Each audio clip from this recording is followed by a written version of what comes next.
Je me cachais pour aller à la mission catholique, étant donné que j'étais musulman, pour aller simplement écouter les cantiques qu'ils chantaient, mais aussi pour voir les films sur Tintin et Milou, les martyrs de l'Ouganda,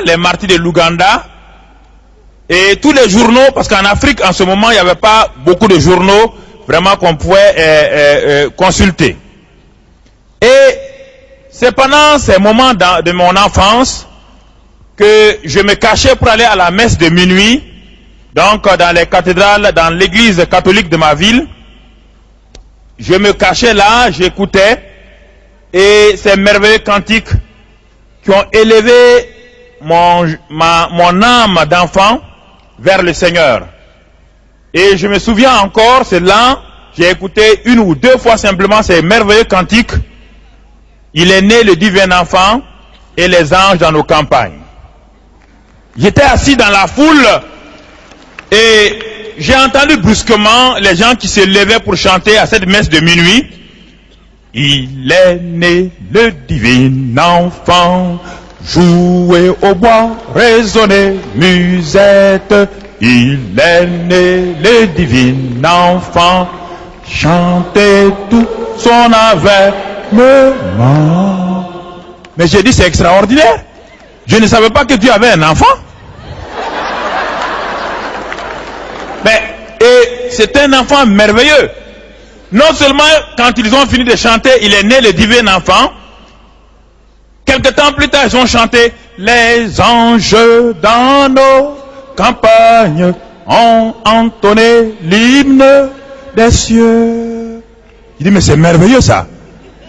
C'est très merveilleux. Quelle merveilleuse religion où on parle des anges, on parle du Fils de Dieu, on parle d'un Dieu d'amour. Ça doit être la religion que je dois choisir. Mais compte tenu de mon jeune âge, je préfère me taire d'abord pour ne pas avoir une belle fessée. Bien-aimés frères et sœurs, c'est dans cette ambiance vraiment, c'est une ambiance chrétienne que je suis allé au lycée national de mon pays. Mais arrivé au lycée, vous connaissez le contexte des élèves, des étudiants. J'ai commencé à tout juste reculer, à ne plus m'intéresser aux choses de Dieu. Je m'intéressais au sport, je m'intéressais vraiment aux choses de la danse et autres choses. J'ai commencé à m'éloigner du Seigneur. Et c'est ainsi que, après avoir obtenu le baccalauréat, je suis allé à l'université en Côte d'Ivoire, à Abidjan. Nous avons fait la grève comme tout bon étudiant. On a fermé l'université. Et ensuite, je suis allé au Togo. Après quelque temps, on nous a aussi remerciés.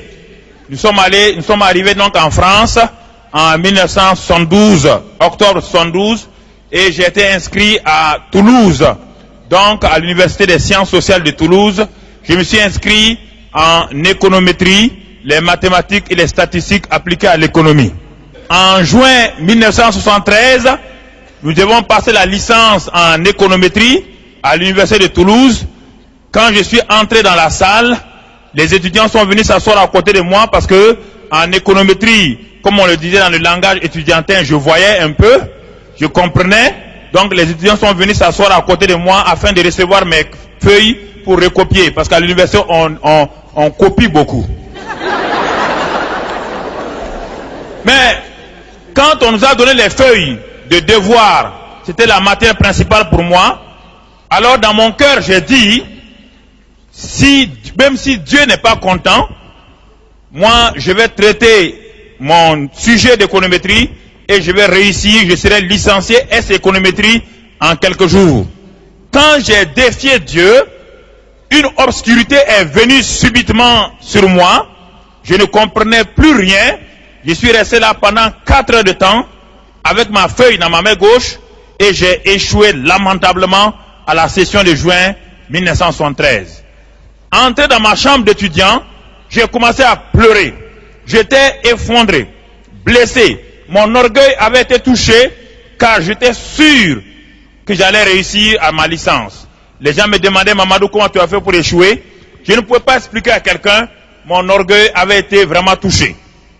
C'est là, pendant ces moments de vacances scolaires, juin, j'ai commencé à chercher une issue pour moi. J'ai pris mes gris-gris, mes fétiches, je suis allé les jeter dans la poubelle parce qu'ils ne me sont pas utiles, ils n'ont pas pu m'aider à réussir, donc ils ne peuvent pas faire quoi que ce soit pour moi.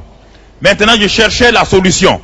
J'avais entendu des gens qui prêchaient, des jeunes gens, des groupes bibliques universitaires qui témoignaient à l'université. Ils m'ont donné leur adresse.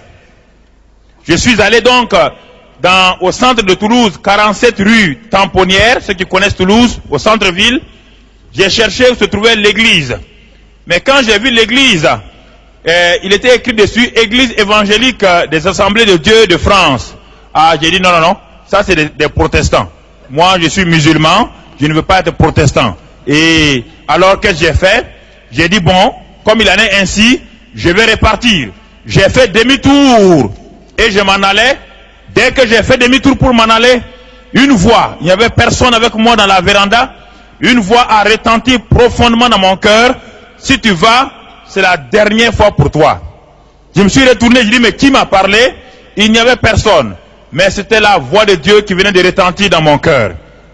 Alors j'ai refait demi-tour, j'ai poussé la porte de l'église, je me suis assis au dernier banc. Et là, on est venu m'inviter pour me mettre au premier banc. Et quand le prédicateur s'est levé pour prêcher l'évangile, quand il a commencé à prêcher, j'étais assis tout juste à sa gauche, et il a commencé à prêcher.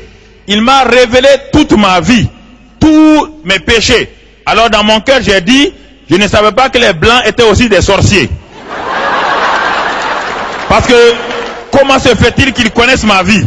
Il ne m'a jamais rencontré et il me décrit toute ma vie. Je ne savais pas qu'il y avait ce qu'on appelle le Saint-Esprit. Je ne savais pas que le Saint-Esprit me parlait. Quand ils ont lancé l'appel, avec mes 1m90, 90 kilos, je me suis levé, je suis allé devant, j'ai dit, moi j'accepte ce Jésus-là parce qu'il est très fort. J'ai commencé à évangéliser, aller dans les hôpitaux pour les cancéreux, prier pour les cancéreux. J'ai commencé à voir Dieu guérir des malades. J'ai commencé à voir les dons spirituels, la parole de connaissance se manifeste dans ma vie. Et c'est ainsi que j'ai commencé. Je suis allé à la deuxième session en licence. J'ai été admis par la grâce de Dieu. Le temps est assez court pour vous dire ces détails où Dieu a fait un miracle pour que je sois admis à la deuxième session. Ensuite, je me suis inscrit au troisième cycle, au doctorat d'État. C'est dans cette période-là où je me préparais pour maintenant le troisième cycle que le 7 février 1975, dans ma chambre d'étudiant, quand j'avais fini de prier, je voulais tout juste me coucher. La puissance de Dieu a visité ma chambre d'étudiant, 15 place Arnaud Bernard à Toulouse. Et le 15 février 1975, une semaine plus tard, je priais intensément, encore brusquement, je voulais me coucher. Quand j'ai voulu mettre ma tête sur l'oreiller, la présence, j'entends une voix, Jésus vient. Quand j'ouvre les yeux pour regarder, c'était une vision claire, ce n'était pas un songe. Je voyais tout, j'entendais les bruits. Brusquement, je vois le visage de Jésus. J'ai dit, Seigneur, purifie-moi. Il ne me parle pas. Et d'un seul coup, je vois qui? Je vois la personne de Jésus, là, à ma gauche. Et il s'est assis. Il m'a regardé. J'étais couché là, comme paralysé. Il m'a regardé avec amour. Et puis, à un moment donné, il a tendu son doigt. Il dit, voici, j'ai détruit les œuvres des ténèbres. Je te donne toute la puissance sur l'ennemi. Lève-toi et va. Doctorat d'État ou pas doctorat d'État, j'ai ramassé mes bagages, je suis rentré chez moi au Burkina Faso.